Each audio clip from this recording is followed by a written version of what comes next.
Na penumbra das cidades americanas dos anos 70, um nome inexistia, mas suas sombras estavam em toda parte. Mulheres desapareciam, corpos surgiam em florestas, estradas rurais e becos esquecidos.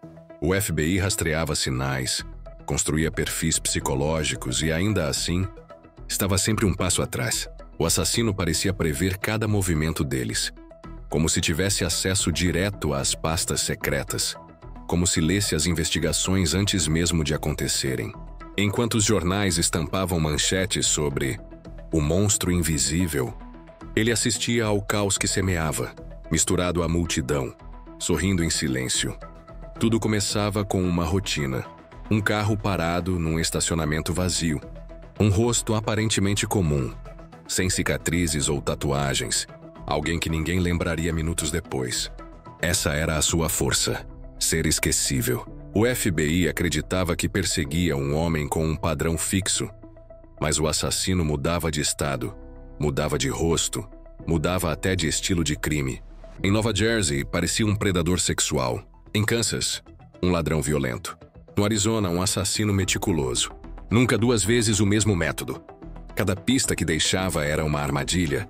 Cada fio de cabelo, cada pegada, tudo calculado para distrair.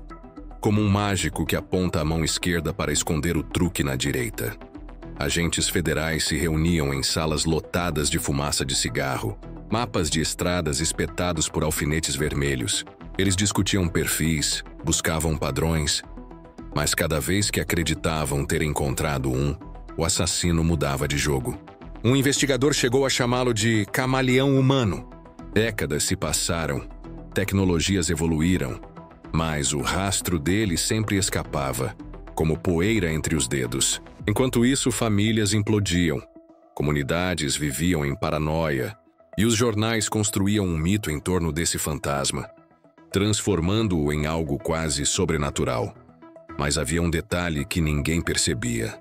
O assassino colecionava assinaturas invisíveis, pequenos gestos que só fariam sentido anos depois. Um relógio deixado propositalmente em uma cena. Uma ligação anônima feita minutos antes do corpo ser encontrado. Um bilhete escrito à mão, com uma caligrafia que mudava, mas escondia um padrão secreto. Era como se ele desafiasse o FBI a enxergar além da superfície. Como se estivesse treinando-os em um jogo que apenas ele sabia as regras. Nos anos 90, quando a análise de DNA começou a transformar investigações criminais, o FBI acreditou que finalmente havia chegado a hora. Testes foram conduzidos, amostras comparadas, e pela primeira vez parecia que as peças se encaixavam. Mas quando a prisão estava prestes a acontecer, tudo desmoronou. O suspeito principal tinha um álibi inquebrável. Estava a centenas de quilômetros de distância no momento do crime. Mais uma vez, era como se o assassino tivesse previsto a ciência. Como se soubesse exatamente o que os investigadores fariam e quando.